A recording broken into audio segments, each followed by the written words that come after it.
36. Our first question, just to get that out of the way real quick, what can we read of these events outside of Isaiah, parallel passage? Remember, Harry kind of mentioned that Wednesday.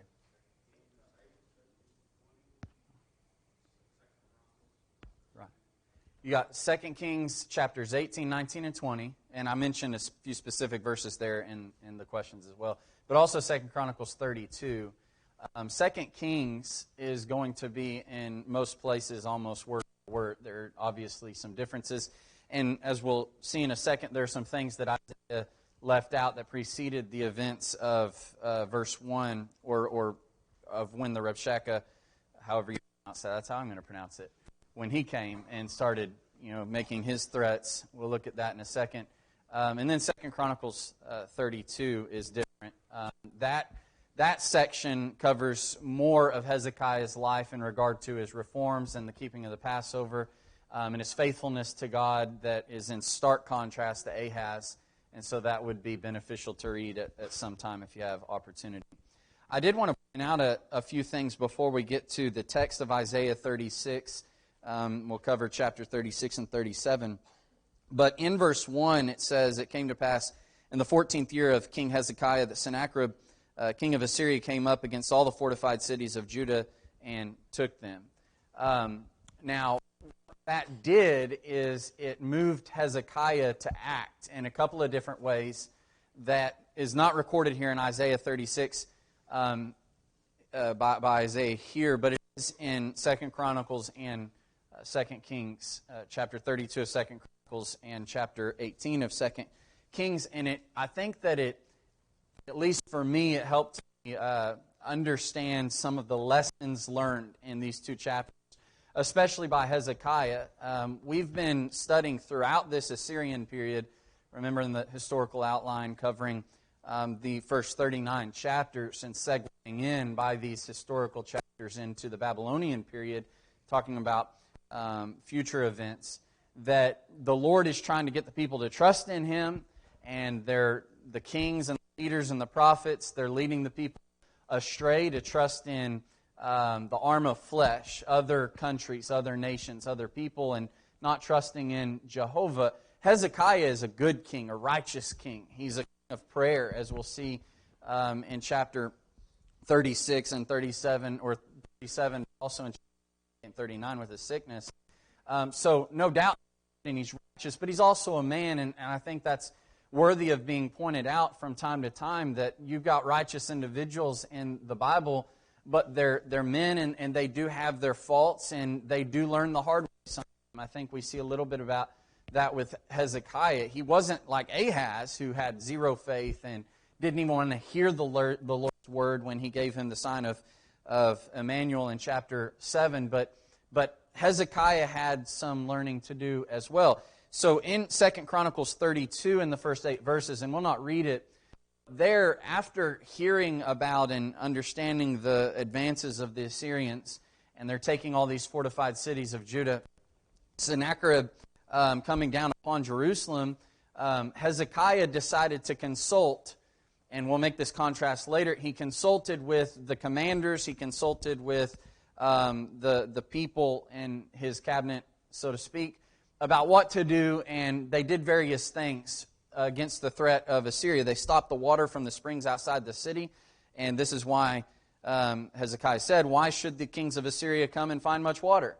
They built up the walls of Jerusalem. There were breaches that they repaired. They tore apart houses that were near the wall, and they fortified that wall. They fortified the outside wall. They built up the Millo or the Milo, which is a fortress that is composed of earth being built up. Read a little bit about that, retaining walls and filling that in so that there's elevation to build on, and that gives some more fortification against enemies. They built that up. They repaired some of that. They made weapons and they made shields.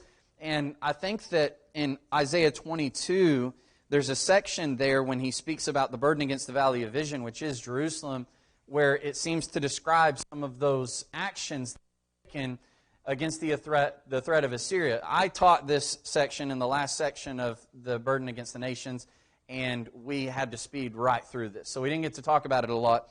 But there in Isaiah 22, it says that He removed the protection from Judah. Isaiah 22, verse 8. You look to that day, to the armor, the house of the forest. That's an armory that's built. You also saw the damage to the city of David. It was great. So you gathered together the waters of the lower pool. They built made a reservoir in between the inner and outer wall. You numbered the houses of Jerusalem, and the houses you broke down to fortify the wall. You made a reservoir between the two walls for the water of the old pool. But notice, you did not look to its maker. When Hezekiah did that in 2 Chronicles 32, he encouraged the people to be strong and courageous. Don't worry about the arm of flesh, and don't worry about Assyria, because we have God on our side. And I believe he was a man of faith, and he certainly meant that, but the people seemed to not be all in like him in that regard. But even his actions, I think, indicate, though maybe in sincerity, not even thinking about it, that his trust was not yet fully in the Lord like it would be when he gets this threat, when the Rabshakeh comes. And so just think a little bit about that. In 2 Kings 18 and verse 7, we read he's doing something different than Ahaz. Remember, Ahaz went to the king of Assyria when he was threatened by Syria and Israel. And Assyria is the biggest threat, but he thought, if I can get on his side, then I'll be okay. And so he starts paying tribute to Assyria. Well, in 2 Kings 18:7, it says the Lord was with him, that is Hezekiah, and he prospered wherever he went. And he rebelled against the king of Assyria and did not serve him. Now, that may have included several things that he did that indicated that rebellion, but certainly one of them was he stopped paying tribute. But in 2 Kings 18 and verse 13, and we have this as a question through 16, what did Hezekiah do when he sees Sennacherib take those fortified cities of Judah? Anybody get that? That's our third question. Yeah, absolutely. So he had rebelled, stopped paying tribute, and then he actually apologized. He said, I have done wrong. And he tried to pay him off. He tried to restore the tribute. And did that work? No, because that's where we are in chapter 36. So you see what I'm saying? This is a righteous man. He's a man of prayer. He's a good king. But it took him a little bit to learn fully, I need to be trusting in God instead. Sennacherib had a clay prism where he detailed his conquests and victories and really just was full of himself, bragged about himself. That's in a museum somewhere in Europe. I can't remember which museum. But he details some of his dealings with Hezekiah and with Jerusalem. And one of the things that he says is Hezekiah himself, who the terror-inspiring splendor of my lordship have overwhelmed, and whose did send to me later to Nineveh, my lordly city, together with 30 talents of gold, 800 talents of silver, precious stones, in order to deliver the tribute and to do obeisance as a slave. He sent his personal messenger. Now, the agreement was 100 talents of silver and 30 talents of gold, but you see in 2 Kings, he strips the temple of gold and the doors of its gold, and it's even more than what was original. So he's trying to think of ways to turn Assyria away. And what we're going to see in chapter 36 and 37, especially 37, is that then he starts going to the house of the Lord and he starts consulting Isaiah, who is a mouthpiece of God, and you see him get the point because it didn't work. He didn't turn them away. So one more thing. What we're going to read in verse 1 is also detailed to a certain degree on Sennacherib's prism. And he said, as to Hezekiah the Jew, he did not submit to my yoke. I laid siege to 46 of his strong cities, walled forts, and to the countless small villages in their vicinity, and conquered them. I drove out of them 200,150 people, young and old, male and female, horses, mules, donkeys, camels, big and small cattle beyond counting, and considered them booty. Hezekiah himself I made a prisoner in Jerusalem, his royal residence, like a bird in a cage. I surrounded him with earthwork in order to molest those who were leaving his city's gate. Thus I reduced his country, but I still increased his tribute. Here's something interesting that Sennacherib did not mention on that prism, did not detail in his writing, and that is conquering Jerusalem. And it's because it never happened. he might have fudged a little bit on some of these details. He's certainly puffing himself up, but it's pretty much parallel with the biblical account. And then there is no taking Jerusalem, because the Lord had said all along, as we've been studying, it's not going to happen, and it didn't happen. Comments, questions on this before we get further? Yes? I find it interesting that compared to this, we see Nehemiah, who prayed and he got to work.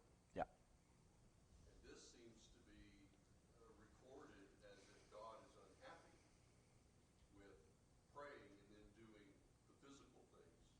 They should have relied more on him, or was it that they did not rely on him at all? I think that Hezekiah showed faith. I think we saw that in 2 Chronicles 32. Bible classes that you had the effects of Ahaz that already done their work. And so you've got a righteous king who's trying to reform the nation and bring people to trust and fear God, but the damage has been done, so there's going to be some struggle there. But like I said, I think that there's still, at least his actions, what they say to me is that he wasn't all the way there yet. Maybe I'm using a little liberty in interpreting that, but it seems that if he trusted in God, he wouldn't have sent tribute. He would have asked God, what do you want me to do? And in chapter 22, evidently, in bringing that reservoir and preparing for that siege, it says there, the prophet says, you didn't look to his anchor. And so there was something missing. There was a disconnect there. We pray to God and ask him what he wants us to do, especially there with military thought. It doesn't mean that we don't have faith because we're taking action. It's a matter of doing what he tells us to do. So, Harry. One of the things you see about Nehemiah is when he prayed for God's guidance with regard to what he would do and to show him. And this doesn't seem to be so with Hezekiah. Yeah. He prayed, but it was more prayer to inform God than to ask for the guidance as to what was done. So those two seem to be different. Okay. It says that he consulted with the leaders and commanders, and so that's kind of the exact opposite of what Isaiah's been trying to get them to understand up to this point. Yeah, I think that that's the point. There's acting and doing something and acting in a manner of wisdom. We always talk about that. That's something we should do and need to do. But what first needs to happen is consulting with God and making sure that we're praying to Him, making sure that us, with the revealed message that we have, that we go into this message, and that we're acting accordingly to what is there, not acting and then going to God second. Right. And so that first step is understanding who's in control and where the wisdom comes from to be able to act properly in the way in which we need to. Yeah. That's the asking in faith of James 1, I think, is I'm not asking God having already decided what I'm going to do and basically asking God's blessings. I'm asking God with a pure heart of inquiry. What do you really want me to do? Now, for us, we're going to study the Scriptures when we're praying to do that. And we're going to leave out those reservations and those temptations we're going to overcome. But with them, it would have been, I think, what makes that, why didn't you go to Isaiah immediately? You know he's the prophet of God, and he would have told you. And it didn't happen until after Rabshakeh and the other two come down on Jerusalem. You have anything else? The thing that we see of him acting and say, well, these are points of wisdom, there isn't a problem with him doing that. Maybe so, I don't know. But the one thing we do know is the way God saved them had nothing to do with building up everything that they did. The preparations they made had absolutely nothing to do with God's plan. Yeah. God's plan was, he had killed 185,000 in one night and they'd take off. Yeah. How much of that we're supposed to say, okay, they should have done this, they didn't do that, I don't know, because they didn't do what they should have in the first place. Right. And that's Ask God. Yeah. Something that helps me, I got to remind myself, Isaiah, he prophesied over what's the amount of years was his prophecy going on. But these prophecies are compiled, so they weren't necessarily all written at the same time. And so he's telling them throughout this, things are going to happen, this is what you need to do, and if you don't do that, this is what's going to happen furthermore. And so it's not like this is just all of a sudden, oh, what do I do? I'm completely ignorant about it. There was obviously a need to grow in faith. Aaron? I guess my thought is that, like, I don't even speak for myself, right, but that I'm much like Hezekiah. And don't we do that in life? I got this. I got it. I'm good. Everything's going to be okay. I can handle this. And we go on that we deceive ourselves, right? And go on for that for some time. And that's really where I see Hezekiah. Yeah. And then a lot of times, when do we go to God? When it's absolutely just, we're at our wits' end and we have no other place, or we just finally realize, look at what has happened because of me. Yeah. And me trying to figure it out. Yeah. And that's where I see, and can't wait till we get to the 37th chapter here, and as we see Hezekiah and his mind change. And I think that for us many times is real life. Yeah. And what we deal with, and then we finally realize God is our pilot, let him pilot. Yeah. There's a lot of practical lessons here, that's for sure.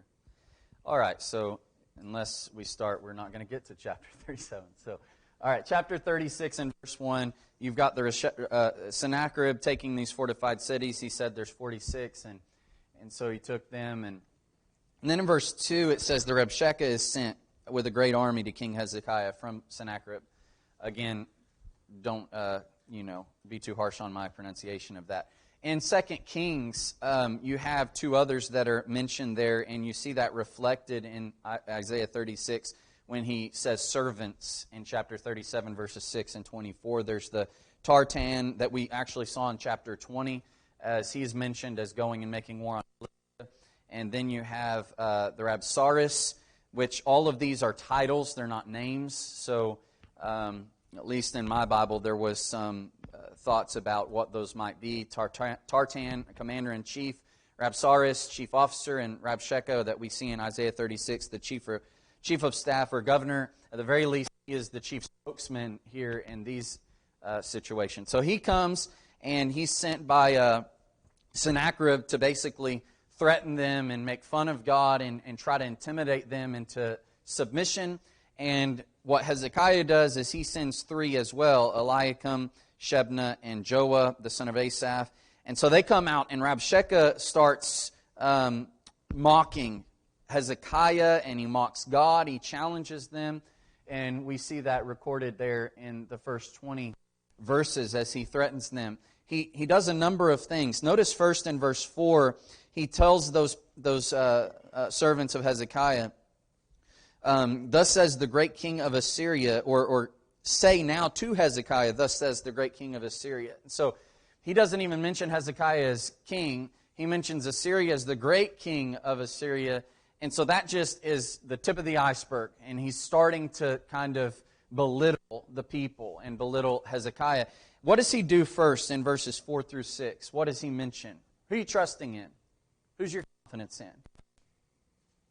Are you trusting in Egypt? And he's doing this, and it's ironic because he knows Egypt isn't going to be able to help.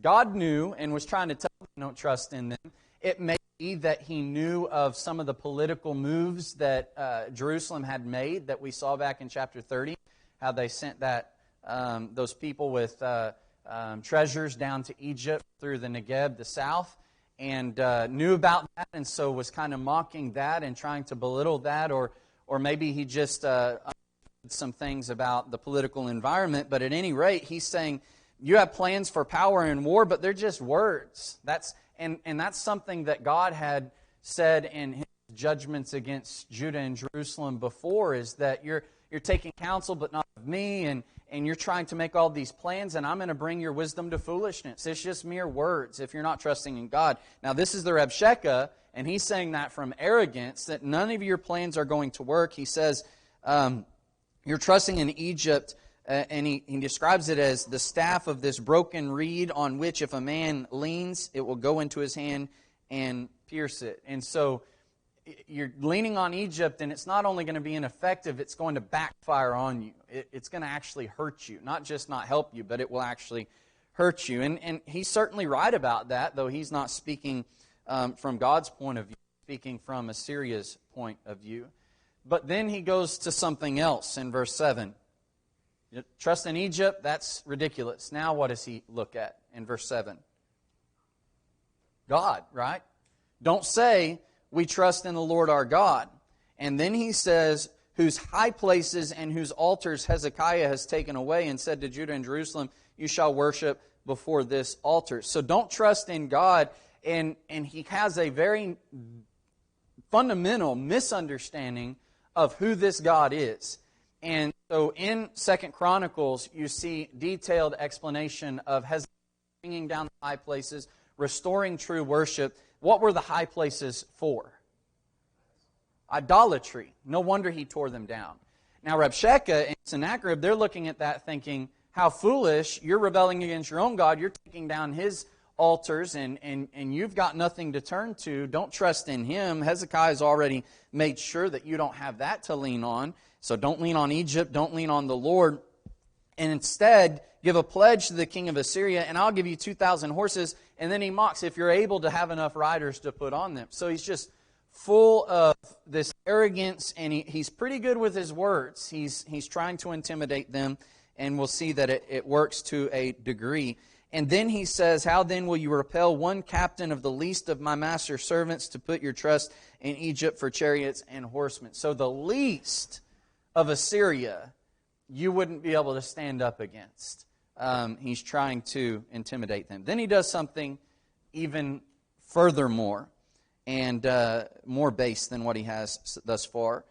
In verse 10 he says, have I now come up without the Lord against this land to destroy it? The Lord said to me, go up against this land to destroy it.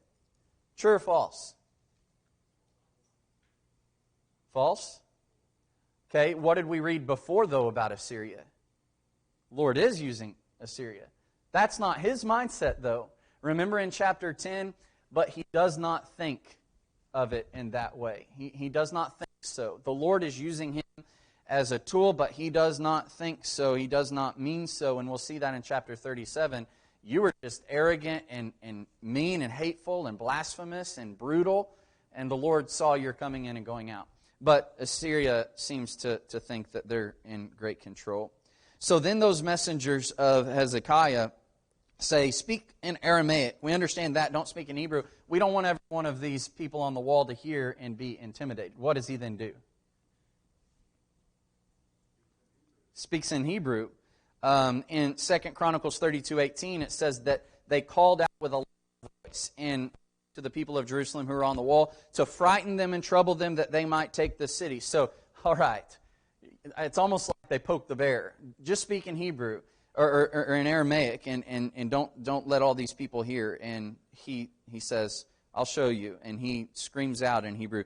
And he says this, I've been sent to say this to these people as well, who will eat and drink their own waste with you. When a city was besieged, the people were shut up in the city until their resources depleted, to the extent that it was bad enough, they would be so desperate they would eat and drink their own waste. And that's what he's saying. This is what's going to happen to all of you. Don't let your leaders fool you. This is going to happen. It's going to be terrible. So just submit to us. So he says, hear the words of the king of Assyria. Don't let Hezekiah deceive you. He will not be able to deliver you. So he starts there and he breaks down their trust and confidence in the king. He's not going to do it. Don't let him make you trust in the Lord, saying the Lord will deliver us into the city, be given into the hand of the king of Assyria. Don't listen to Hezekiah. He can't save you. The Lord can't save you. And then in verse 16, he says, make peace with me. Buy a present, come out to me. And then he does something that Satan does to us all the time. He makes that surrender to the enemy sound better than standing up for the Lord.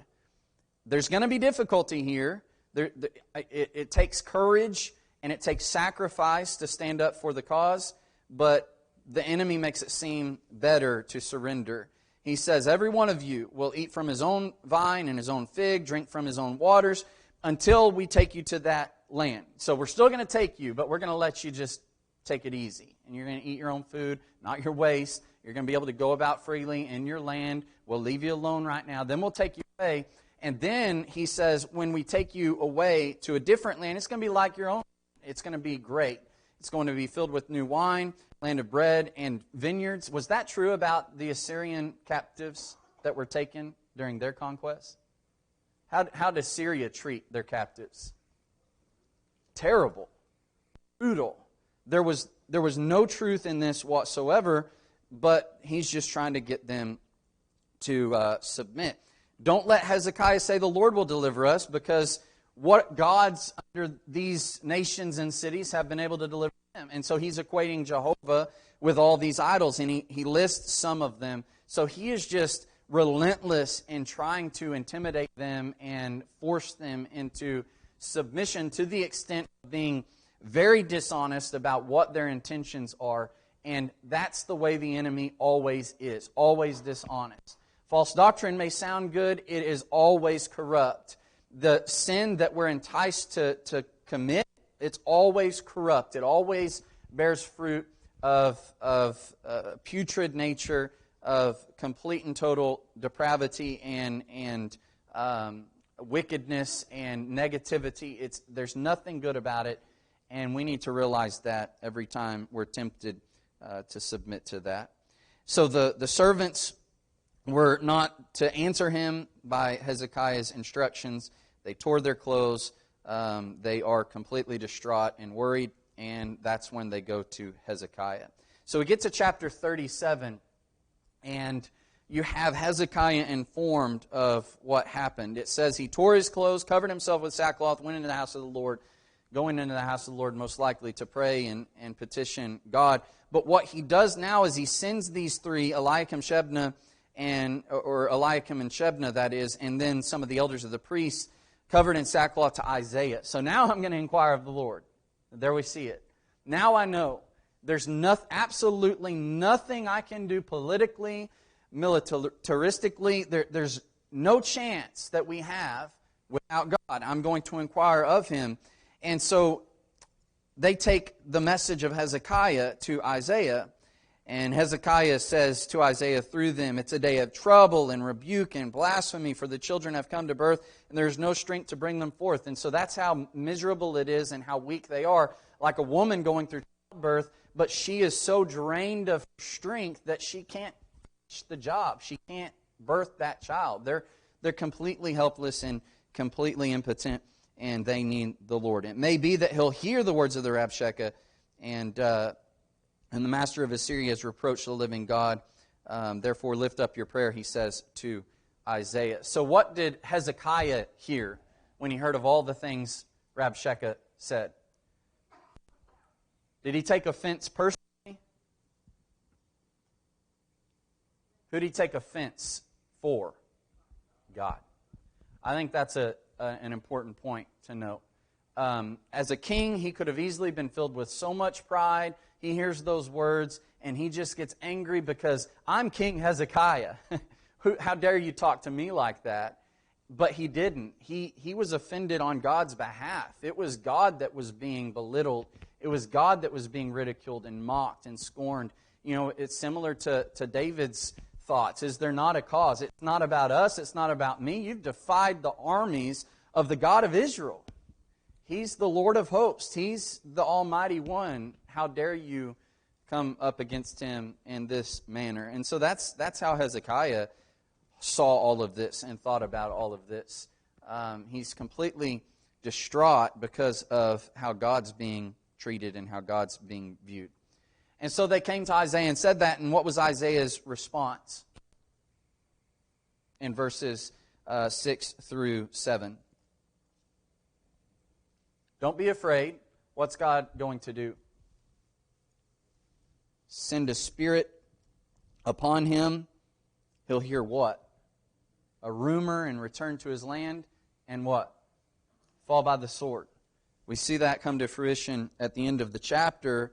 But don't be afraid of this. They're talking big, and they're not going to be able to do anything when it comes down to it. Now remember, this spirit he sends upon him is not necessarily taking away his free will and making him go crazy or anything of that sort, but he's been using that concept throughout, even with the children of Israel, by giving them to their own wisdom, giving them to their own thoughts. And so he's going to hear a rumor perhaps of war or some other thing, and he's going to return to his land where he gets killed by his two sons later on. Comments, questions on that section? Yes.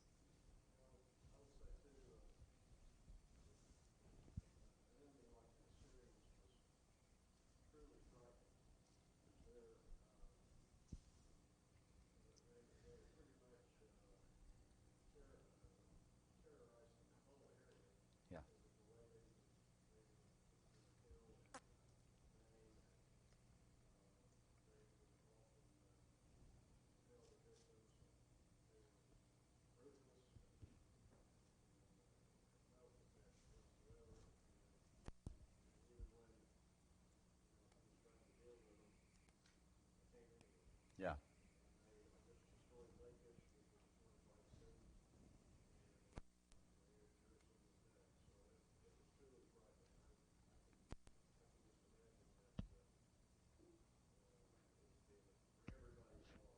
Yeah. Yeah.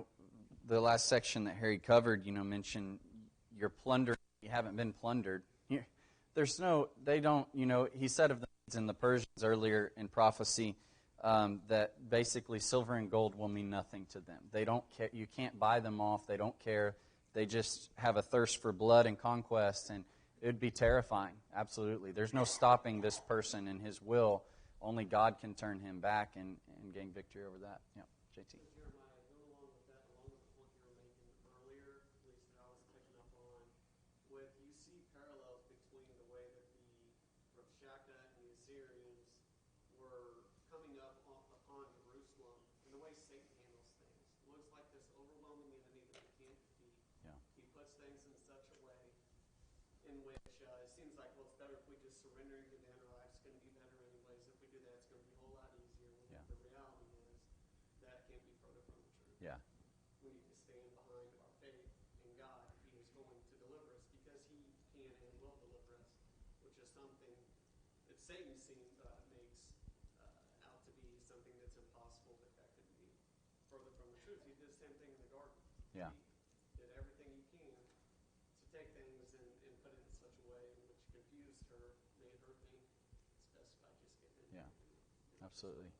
You think about it in a context like this military context, war context, that's part of the reason why you get in the Word often and remember what God has done in the past. Hezekiah should have remembered how God had delivered the people that belonged to him time and time again throughout the past. Most times, well, every time, but a lot of times it made very clear, miraculously, that this couldn't have ever been attributed to anything you did. It was always by the hand of the Lord. Countless times God made sure. Think of, Midian and the victory there, and the fact that was brought down to a number of 300 to make sure they knew it was God who delivered them. So great points. That God is always the one that has the power and victory. So you have the Rabshakeh then returns to Libnah. Now, Sennacherib was warring at Lachish, about 25 miles southwest of Jerusalem. He had moved on to Libnah, 10 miles north of Lachish. And so warring there, and he goes there, and you have the Sennacherib is told something about the king of Ethiopia, Tirhakah, and he's coming out to make war. And so now he doubles down. I already got to deal with Ethiopia. Let's make sure Jerusalem just says, no thanks, and they give up so we don't have to deal with both of them at the same time. So he sends messengers with evidently a letter, because Isaiah is going to spread that out. And the letter was very insulting, just like the Rabshakeh. It doubled down on the fact that they had taken all of these lands and their gods couldn't deliver them, which was true, but they had a misunderstanding of the God of the Israelites. It's not the same as these other gods. So Hezekiah receives the letter, and then he spreads it out before Jehovah and the house of the Lord. He's saying, look at this. We need you now. Complete humility, complete dependence upon God. Finally, he gets it. and he prays to God, and he does a number of things. That's one of our questions, the thought question. And something that just came to my attention is that it's almost the exact parallel as far as the format to the prayer prayed in Acts 4 after the apostles were threatened and let go, and they went to their own and they prayed. They first praised God, said who God was to God, exalted His name. You're the one before the cherubim. You're over all the kingdoms of the earth. You made heaven and earth. So this is who you are. They're tearing you down. They're belittling you. We know who you are. We know the power that you willed. But then he tells them about the problems. Incline your ear. Hear about what Sennacherib said. Hear about how he had indeed taken these lands, and the idols didn't deliver them. But you're not like these idols. We know that's not how you are. They destroyed them, but you are the one who has all power. And then he says, let all the kingdoms of earth know that you are the Lord, you alone. You have praise, you have casting your cares upon Him, and then you have, please do this, please deliver for your name's sake. That's important. And that's what you see in Acts, the 4th chapter, that I thought was very interesting as kind of almost a parallel, where they thought about God and how great He was and praised Him in prayer. And then they brought up how God had prophesied about how they would revolt against Him and try to thwart His will, and that only turned out to accomplish God's will. He's in control.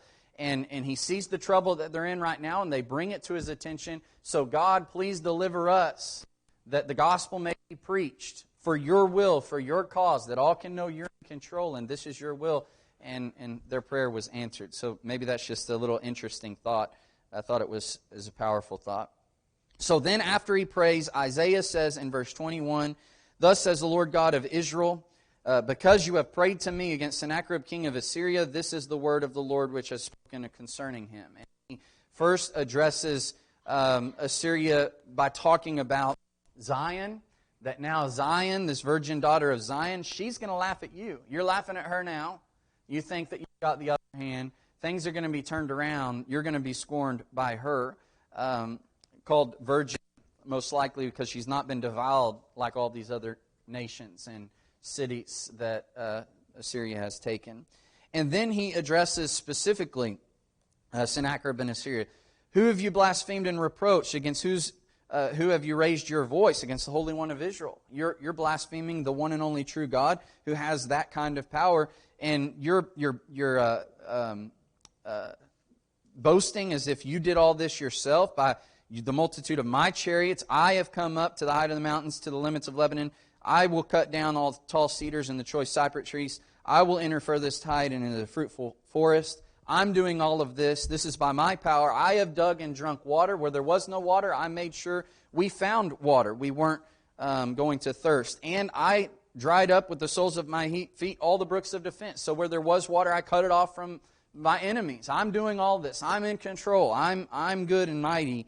And then God says, didn't you hear long ago that I made it? I brought this forth, that you should be for crushing and fortified cities into heaps of ruins. He said, I'm letting you do this. This is by my will.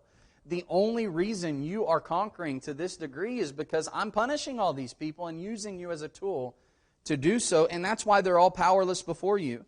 They had little power, dismayed and confounded, like grass of the field, green herb, grass on the housetops, grain blighted before it is grown.